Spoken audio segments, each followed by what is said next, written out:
नमस्कार, आपका अपने चैनल कविता की कहानियाँ में एक बार फिर से स्वागत है। क्या आप शिव भक्त मार्कंडेय के बारे में जानते हैं? अगर नहीं, तो आइए जानते हैं शिव भक्त मार्कंडेय के बारे में। एक बार भगवान शिव को प्रसन्न करने के लिए मृकंडु मुनि ने कठोर तपस्या की। उनकी तपस्या से प्रसन्न होकर भगवान शिव ने उन्हें दर्शन दिए। मृकंडु ने उनसे विनती की, हे प्रभु, मुझे पुत्र प्रदान करें।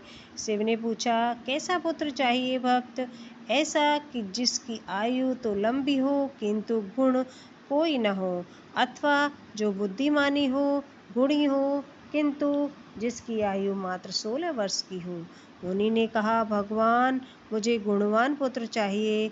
शिव ने कहा, तथास्तु। यह वरदान देकर शिवजी अंतर्ध्यान हो गए। समय आने पर मृकंडु की पत्नी मरुद्वती ने पुत्र को जन्म दिया। अनेक ऋषि मुनियों ने आकर प्रसन्नता जताई और बच्चे को आशीर्वाद दिया।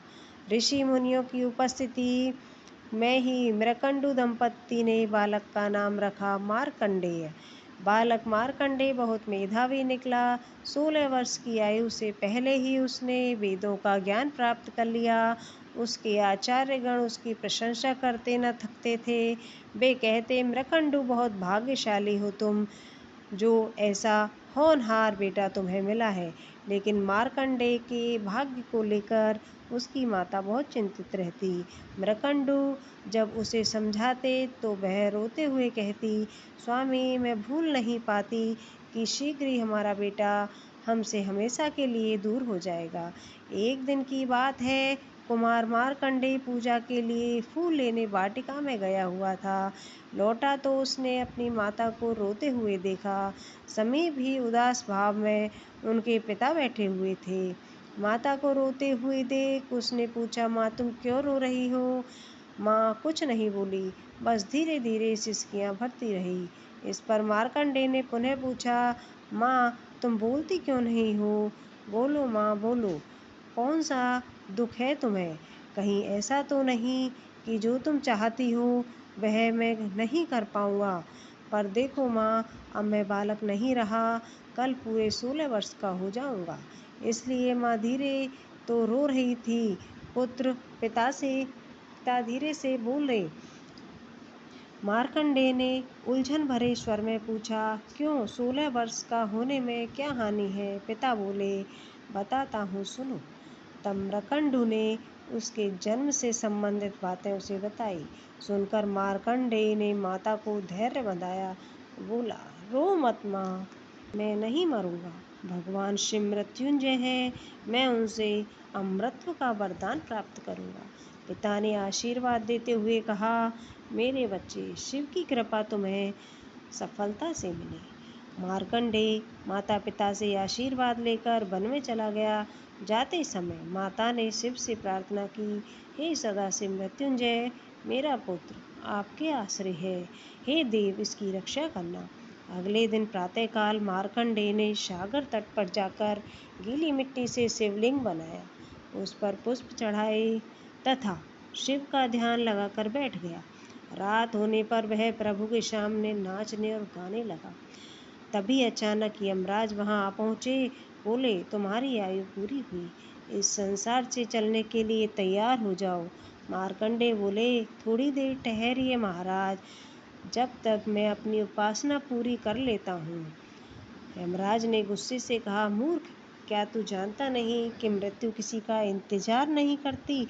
मार्कंडेय ने कहा, कृपा कर मेरी उपासना में बाधा मत डालिए। मेरी उपासना पूरी होते ही आप मुझे अपने लोक ले चलना। यमराज और भी क्रोधित होकर बोले, मूर्ख, क्या तू समझता है कि शिव की शरण लेकर तू मुझसे बच जाएगा? तुझे अभी मालूम हो जाएगा कि काल के पास से कोई नहीं बच सकता। यह कहकर जैसे ही यमराज पाश फेंकने को उद्यत हुए, तभी एक चमत्कार हुआ। एकाएक वहां से प्रकट हो गए। मृत्यु के स्वामी को देखकर यमराज ठिठक गए। मार्कंडेय शिव के चरणों में गिर गया। शिव ने उसके मन की इच्छा ताड़ ली और अमृतत्व प्रदान कर दिया। आगे चलकर मार्कंडेय को प्रलय काल में स्वयं हरि ने दर्शन दिए और अपना मुख खोलकर उन्हें समूचे ब्रह्मांड के दर्शन कराए। कहा जाता है कि वे आज तक भी विद्यमान हैं और तीर्थों में आते जाते रहते हैं नए नए रूपों में। तो आइए अब सुनते हैं भोलेनाथ का बहुत ही प्यारा सा भजन।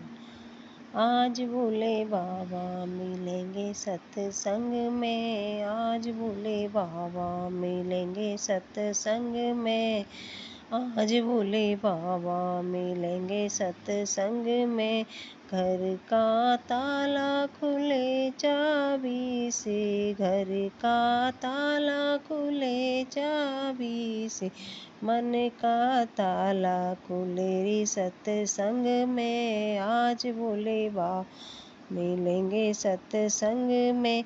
घी का दीपक जले मंदिर में, घी का दीपक जले मंदिर में, मन का दीपक जले रे सत्संग में, मन का दीपक जले रे सत्संग में, आज भोले बाबा मिलेंगे सत्संग में।